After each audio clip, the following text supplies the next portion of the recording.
Em nome do Pai, do Filho, do Espírito Santo. Amém. Vinde, Espírito Santo, enchei os corações dos vossos fiéis e acendei neles o fogo do vosso amor. Enviai, Senhor, o vosso Espírito, e tudo será criado, e renovareis a face da terra. Oremos, ó Deus que instruístes os corações dos vossos fiéis, e com a luz do Espírito Santo, fazer que apreciemos certamente todas as coisas e gozemos sempre de suas consolações. Por nosso Senhor Jesus Cristo, na unidade do Espírito Santo. Amém. Hoje estamos aqui para meditarmos um pouco sobre a palavra de Deus. E diante de tudo isso, diante de tantas movimentações do mundo, estamos aqui para expressar nosso entendimento e nossa inteligência para aprendermos sobre a palavra de Deus. Ave Maria, cheia de graça, o Senhor é convosco. Bendita sois vós entre as mulheres, e bendito é o fruto do vosso ventre, Jesus. Santa Maria, Mãe de Deus, rogai por nós, pecadores, agora e na hora de nossa morte. Amém. Naquele tempo, Jesus foi para o Monte das Oliveiras. De madrugada, voltou de novo ao templo.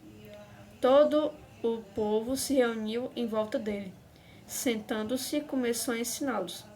Entretanto, os mestres da lei e os fariseus trouxeram uma mulher surpreendida em adultério.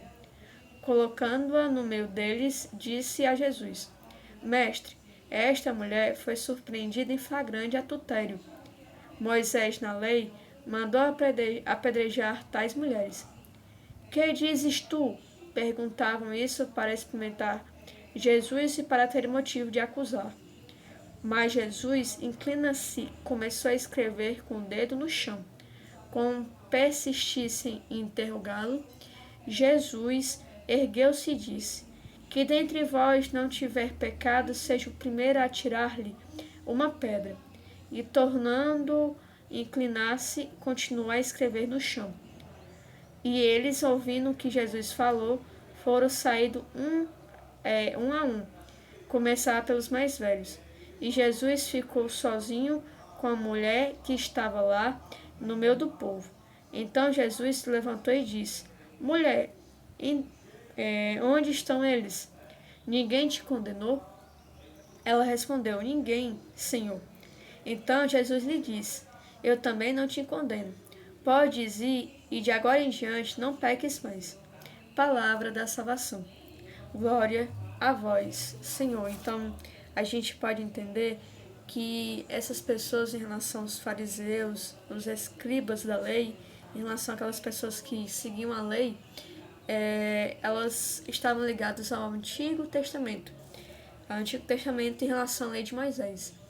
E no tempo de Cristo, as leis eram outras. E a gente tem que entender que Cristo veio para salvar e não para condenar. Então, os fariseus, os escribas, os doutores da lei, eles seguiam muito as leis afinco em relação ao passado. E Jesus veio para salvar, ele fica escrevendo na areia. E quando ele fica escrevendo na areia, será que ele está escrevendo os pecados de todas as pessoas que estavam julgando a mulher? E ele diz: quem não tiver pecado, que atire a primeira pedra. E as pessoas começaram a sair, um a um, que estava condenando a mulher. Os mais velhos têm mais experiência. Será que são aquelas pessoas que têm mais pecados? Ou porque são também mais velhos, entendem mais sobre esses pontos em relação à realidade do mundo, à realidade do povo, o que Cristo está ensinando. E diante de tantas mazelas do dia a dia, Jesus veio para salvar. E eles estavam querendo fazer tudo isso para estar condenando alguma coisa, para que Cristo estivesse dizendo alguma coisa, para eles estarem condenando a Cristo, porque estava próximo da Páscoa. E eles queriam matar a Cristo. Mas ele falou algo para surpreender a todo mundo, e está salvando a mulher diante do seu pecado. E diante de tudo isso, a lei fala que deve apedrejar o homem e a mulher. Cadê o homem nessa história? Não está. O homem não está aqui. Então era mais um motivo para estar condenando a Cristo. Cadê o homem também, né? Cadê o homem? Mais um ponto para estar condenado a Cristo e para dizer que naquela época as mulheres não tinham direito a nada na sociedade em relação ao mundo. Cadê o homem? O homem era como se fosse superior em relação às mulheres. As mulheres não têm igualdade em relação aos homens. As mulheres eram pobres coitadas na época. Infelizmente, essa é a realidade, viu, gente? Uma realidade ruim, negativa em relação a tudo que acontece no mundo. Jesus se inclina para acolher. Coisa triste é sofrer exposição por um suposto crime, ser vítima de um regime machista e classista. A mulher está no cadafalso instalado por homens falsos, de pedras nas mãos e ódio nos olhos. Arvoram-se em peritos das escrituras. São frios, ruins.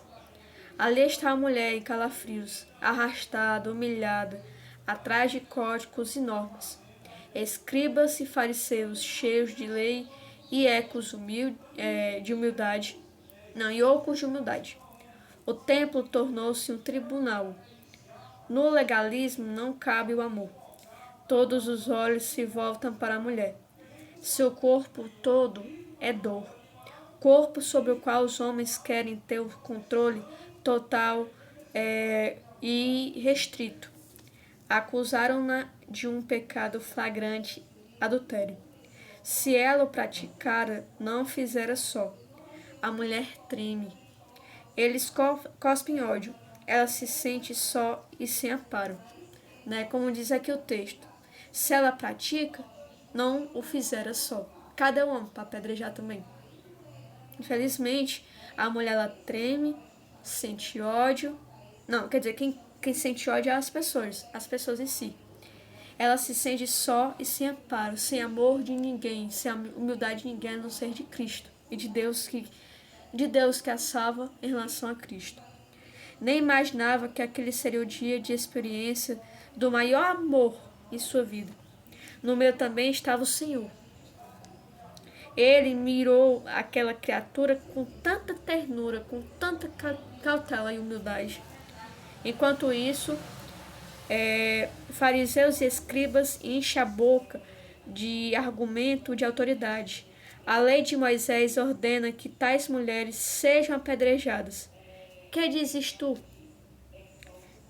Nesta hora, Jesus se inclinou, foi até o chão para se igualar à mulher. Foi até o chão porque veio assumir nossa frágil condição. Ela se iguala.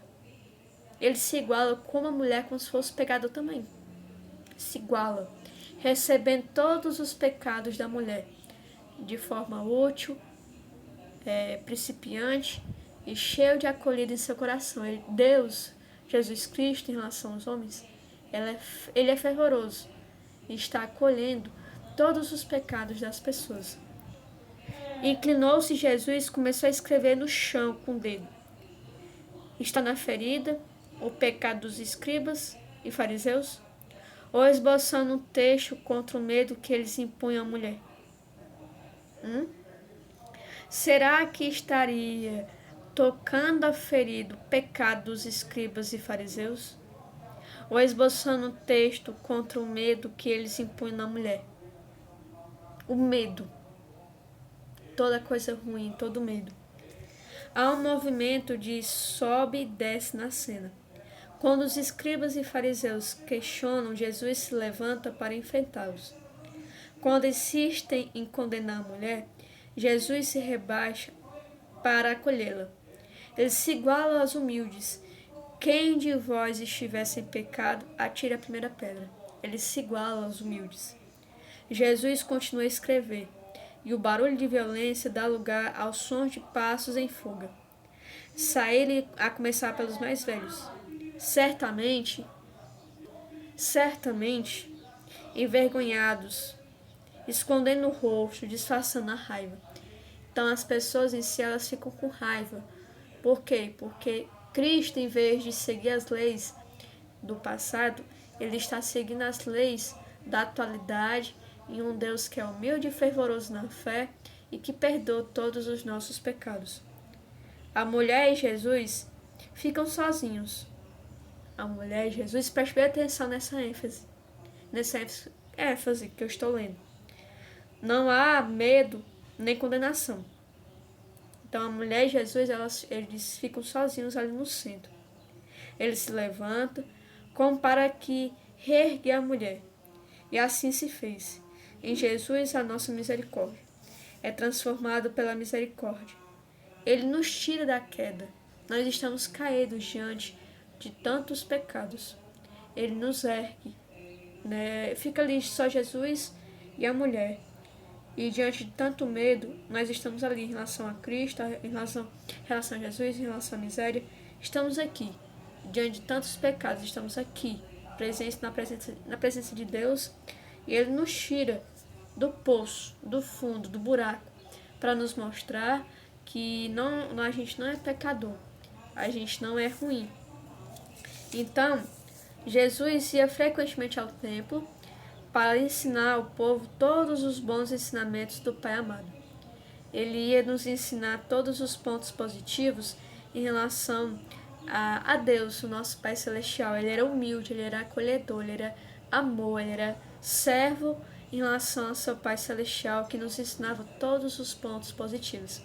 Todos os dias Cristo ia ao templo, pegava todas as escrituras e ia pregar o bom amor a Deus. Em relação ao pecado, nós somos perdoados. A aprender com os mesmos e não errar mais. Esquecer o passado e ver o futuro de maneira positiva. Então a gente tem que nós mesmos devemos nos perdoar.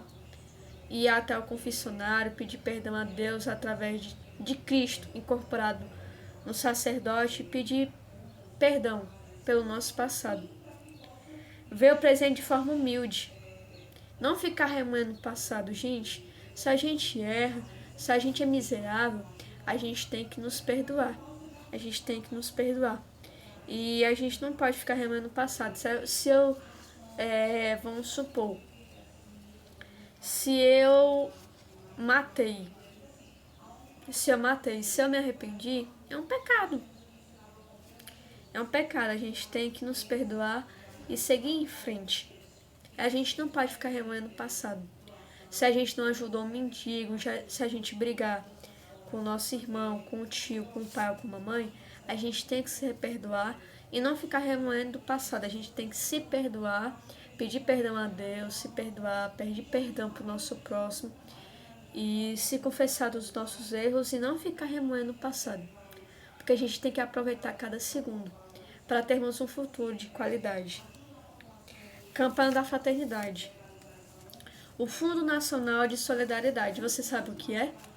O Fundo de Solidariedade. Vamos aqui, ó. A CNBB organizou um importante e-mail que concretiza o gesto efetivo da campanha da fraternidade. É o Fundo Nacional de Solidariedade, FNS, construído em 98 durante o 36ª Assembleia Geral da entidade, tem como objetivo promover a sustentação da ação social da Igreja Católica no Brasil, por meio do apoio financeiro de diversas iniciativas. Então, é um apoio financeiro em relação à sociedade, financiando empreendimentos locais e ambientalmente sustentáveis, reciclagem, fornecendo desenvolvimento comunitário com base nas necessidades, práticas e culturas locais da Igreja realizada na missão de evangelizar, promovendo a vida e a dignidade das pessoas. A Igreja é humilde, é solidária. O Fundo Nacional de Solidariedade é também um gesto de conversão e de solidariedade, frutos do tempo quaresmal. Na quaresma, nós sempre refletimos sobre a realidade que desejamos mudar ou que necessita conversão. Fruto dessa conversão é a coleta da campanha da fraternidade, a qual é realizada no domingo de Ramos. Do total arrecadado, 60% fica na própria diocese e os outros 40%, o restante, destina-se ao FNS, em apoio às iniciativas de enfrentamento das condições de pobreza e miséria numa ação em favor dos mais pobres e marginalizados. Ao longo destes anos, o FNS apoiou centenas de projetos e continua a ser força e incentivo para que muitas pessoas e comunidades não desistam da vida. Com o dom de Deus, mesmo diante dos constantes desafios e ameaças à sobrevivência. Pode-se participar contribuindo para a coleta do próximo domingo de Ramos e acompanhando as diversas iniciativas, como a prestação de contas por meio do site da campanha da cnbb.org.br. Então, essa campanha fica de 60% para a diocese e 40% para destinar-se ao FNS, que é o Fundo Nacional de Solidariedade, para contribuição de sustentabilidade e desenvolvimento do desenvolvimento econômico e sustentável em relação às pessoas, de fundo de entendimento através de palestras, reciclagens, para reciclagem, para contribuir com a reciclagem, com a sustentabilidade em relação a debates, palestras que acontecem na diocese em si e várias outras iniciativas em relação à ampliação de, vamos supor, tem a pastoral dos ministros, fazer formações, tem a pastoral do dízimo, fazer formações e várias outras garantias através de cestas básicas também que podem ser doadas para o povo em si. Então, tudo isso são formas de ter essa campanha da fraternidade do Fundo Nacional de Solidariedade, o FNS, né, que é um ponto muito positivo para a sustentabilidade do povo. Então, isso é importante em relação à campanha da fraternidade, em relação ao povo. E Jesus, ele se inclina para acolher os mais marginalizados. A mulher, ela é adúltera. Ela não pratica sozinha um crime em relação ao pecado. E eles queriam planejar a mulher em relação à lei de Moisés, que tinha que apedrejar não só a mulher, mas o homem também. Condenar, né? Os fariseus e escribas, eles condenam. Cheios de lei, condenam a mulher, legalismo e não cabe o amor na vida dessas pessoas. Então é tão ruim, né, gente? Diante de tudo isso, a mulher é condenada à morte, né? A mulher é condenada à morte. E eles seguem a lei de Moisés, mas eles não querem seguir. Em relação a Cristo, nesse novo mundo, no Novo Testamento, Cristo ele não quer seguir essa lei de Moisés. Ele quer estar acolhendo a mulher em si. Ele quer estar servindo a mulher de forma positiva para a salvação da mesma. Tá, gente? Então, Cristo ele não quer condenar. Ele quer amar. Ele quer servir e fazer o mundo mais humilde e perdoar nossos pecados. Tá certo, gente? Agora a gente vai dar uma olhada em Lucas 24, do 31 ao 35, que diz assim: Então os olhos deles se abriram e reconheceram, mas ele ficou invisível diante deles. E disseram um ao outro: Não é que nosso coração ardia? Então Cristo ele some, mas ele fica dentro dos nossos corações. Ele some. Mas quando os discípulos ele reconhecem a Cristo ele fica invisível, mas ele fica dentro dos nossos corações. Não é que o nosso coração ardia enquanto ele nos falava pelo caminho e nos explicava as Escrituras?